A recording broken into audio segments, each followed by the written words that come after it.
Welcome back to Yankee Bees. I'm out here in the bee yard today, and I thought I'd explain feeders a little bit to y'all about what I use and what there's available, and some I do, some I don't use. So here's the main feeder that I use. It's an in-hive feeder. This particular one was a mother load. I think the man lake ones are a little bit better, but they're also a little bit pricier. So I use these mostly. But I am slowly switching over to man lake because, like I said, they're a little nicer. These ones here have a ridge on the side, so they like to build wax on the side of the feeder a little bit. Yeah, you can actually see where they did there, and I scraped it off. But that's in all my 10 frame hives, like you see here in the box. There's another top feeder. This is a Boardman feeder. This goes in the entrance of your hive here. It's got two areas here. You got a 3/4 and 3/8 entrance, whichever side you happen to be using. So it would just slide right in the entrance right here. We a lot of keepers anyways call these robin feeders because, well, they promote robin. That they put that feed right there in front of your hive, and then the other bees smell that and want to go to it, and we feel that it promotes robin in that area. Then there's buckets. I use these for my nooks. You poke 3 little holes in the top here, and actually this is a newer addition to the bee yard. Eventually I'm going to put a bigger hole in here and get a pull tab that you can pull out to fill it up, and put that pull tab back in there and have the holes in the pull tab. That's kind of a near future thing. You can see I use those over here on all my nooks. The nooks, I mean, you've already got only 5 frames. You start sticking a feeder in there, whether it's 1 or 2 frame, you're taking out 1 or 2 frames in that scenario. So giving them as much room as you can to build up promotes them. So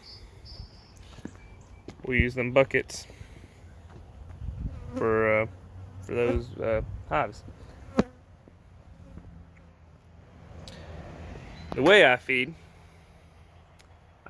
corn syrup, high fructose, and it's pumped out of there into this water tank, or it's a water pump, and it pumps it back up that pipe and then back into the top. Got a little valve here for a hose, and I can cut it off up top here to force it out the hose. So it'll just circulate back and forth, which mixes it up.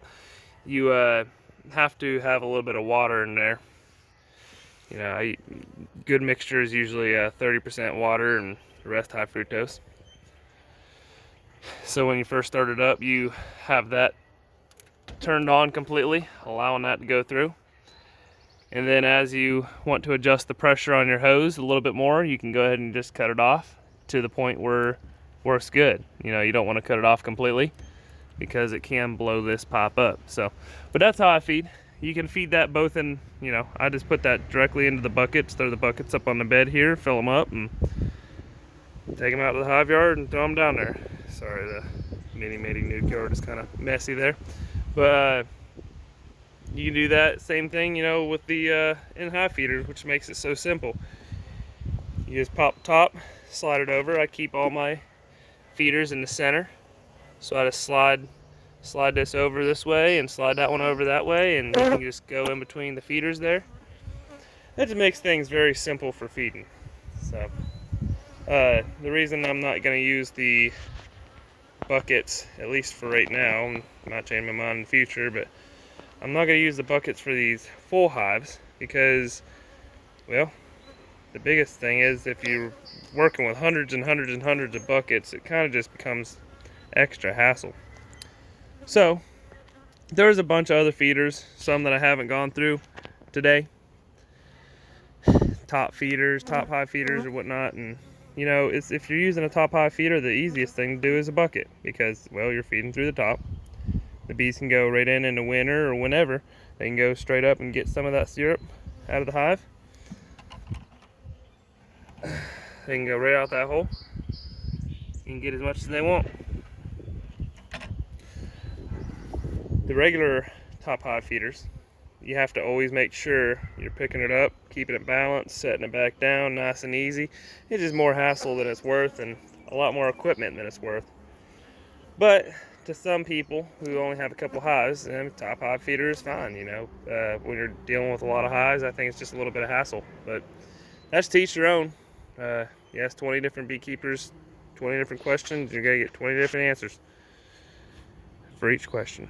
So anyways, hope this helps. Any questions, comments, just leave them down in the comments. Give me a thumbs up, that'll promote this video, and like and subscribe if you haven't yet. We'll see you in the next video. Have a blessed day.